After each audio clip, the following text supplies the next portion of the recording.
Pada sesi yang lalu kita telah membahas tentang SSD. Dijelaskan di situ bahwa ada berbagai macam ragam SSD. Nah, sekarang akan kita bahas satu persatu. Yang kita bahas kali ini adalah SSD yang berbasis pada IC flash memory tipe NAND. Ini saya tuliskan IC flash memory tipe NAND.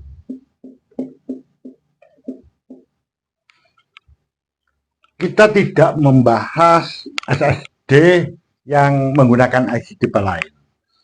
SSD yang berbasis pada IC flash memory tipe NAND di Indonesia itu yang paling banyak dia dikemas menggunakan form factor HDD seperti ini, mirip seperti ini. Nah, SSD ini dikemas seperti itu. Contohnya ini nih, persis seperti kemasan dari HDD. Ini saya tunjukkan di bagian belakangnya. HDD yang ini menggunakan konektor SATA, ini juga menggunakan konektor SATA. Dengan demikian, SSD ini bisa dipasang di tempat di mana biasanya HDD itu dipasang. Konektornya sama saja. Keduanya ini memiliki form factor yang sama.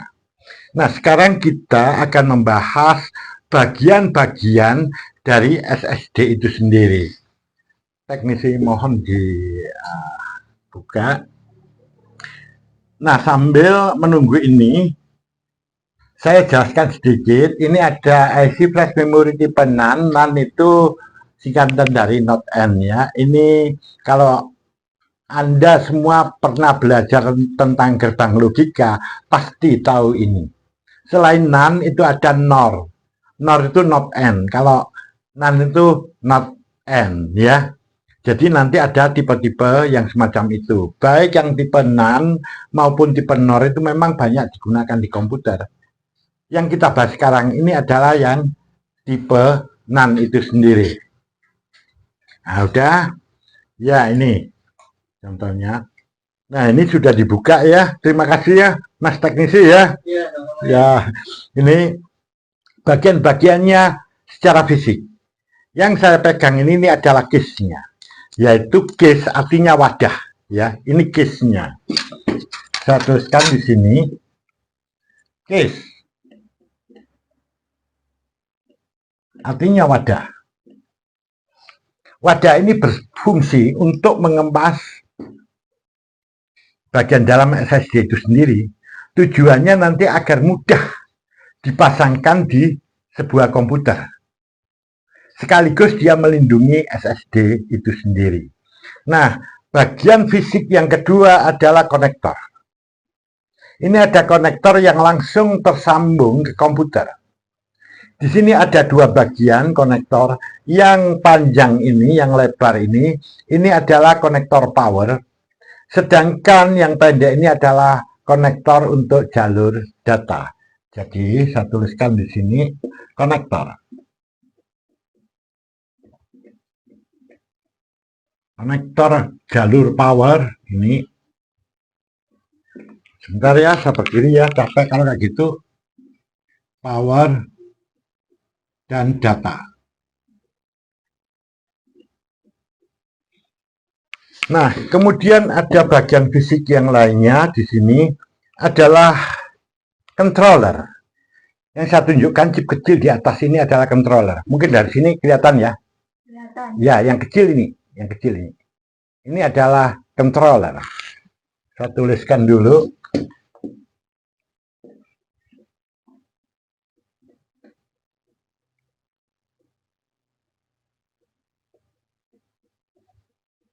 Nah, apa fungsinya chip controller ini?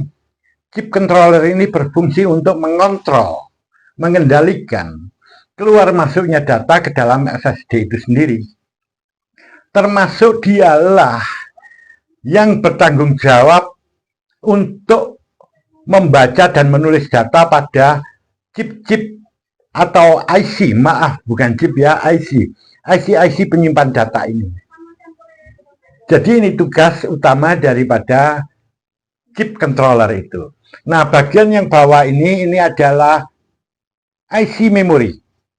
Ya, jadi IC memory ini adalah IC memory tipe NAND ya, flash memory tipe NAND. Ini yang 4. Nah, ini daripada saya tuliskan lagi. Saya kasih itu aja. Jadi yang ini tadi adalah IC flash memory tipe NAND.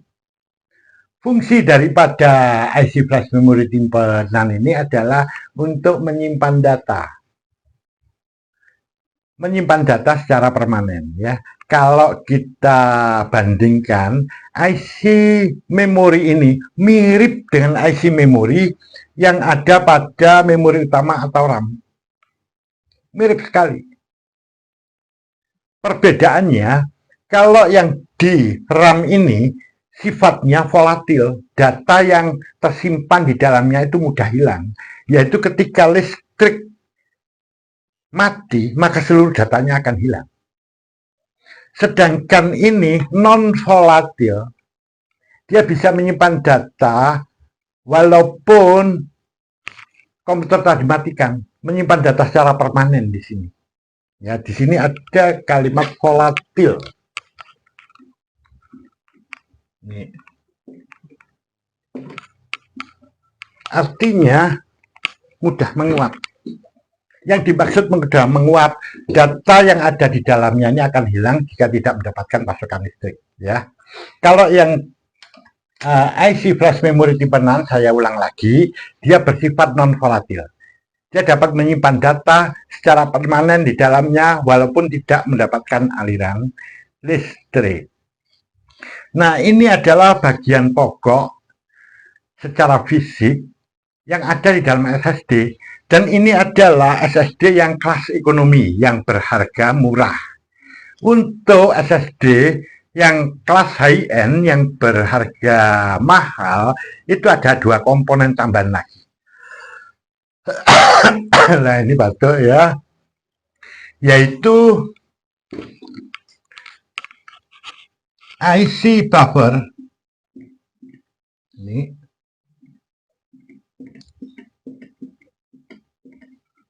Jadi ini yang kelima. Dan yang keenam adalah baterai. Baterai atau kadang digantikan rangkaian kapasitor.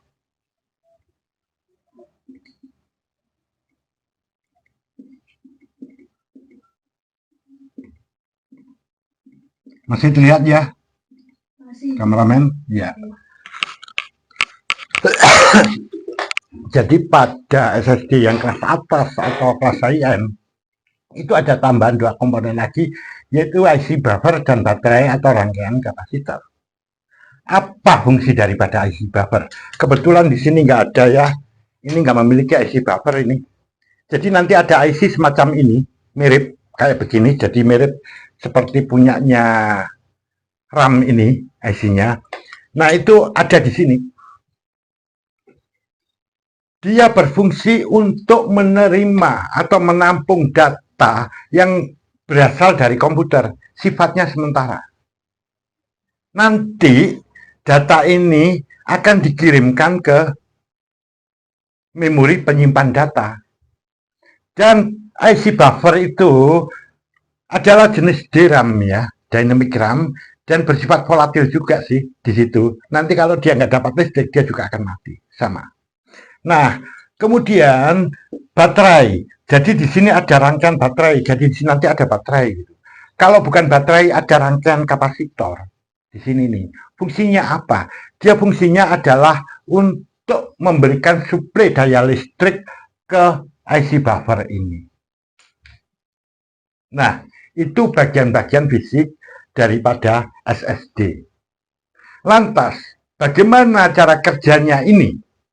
Jadi cara keluar masuknya data atau cara menulis atau menyimpan data ke dalam SSD itu sendiri. Kita bahas pada video berikutnya.